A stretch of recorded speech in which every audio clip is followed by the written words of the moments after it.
এই জমজম পানি একটা মাত্র শুধুমাত্র এমন পানি যেই পানি পান করলে তৃষ্ণায় নিবারণ হয়, ক্ষুধা দূর হয়ে যায়। এই পানিটার সিফাত দুইটা, একটা হলো ক্ষুধা নিবারণ করে, 2 নাম্বার পিপাসা নিবারণ করে।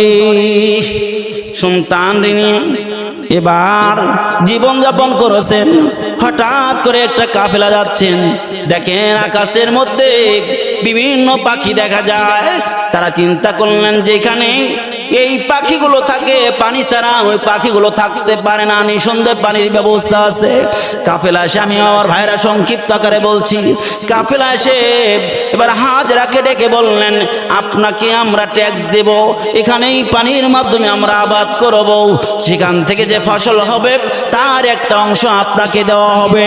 এইভাবে কমিটমেন্ট করে চলতে লাগলো, বছরের পর বছরও চলতে লাগলো। সেখানে আবাদ হয়ে গেল, জনবসতি গড়ে উঠলো। হযরত ইব্রাহিম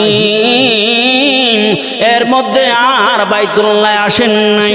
এবার শিশু ইব্রাহিম একটু বড় হয়ে গেছে।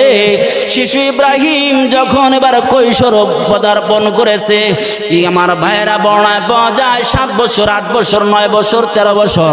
আমার ভাইয়েরা এক কথায় আল্লাহর কোরআন জানা দেন, ফালাম্মা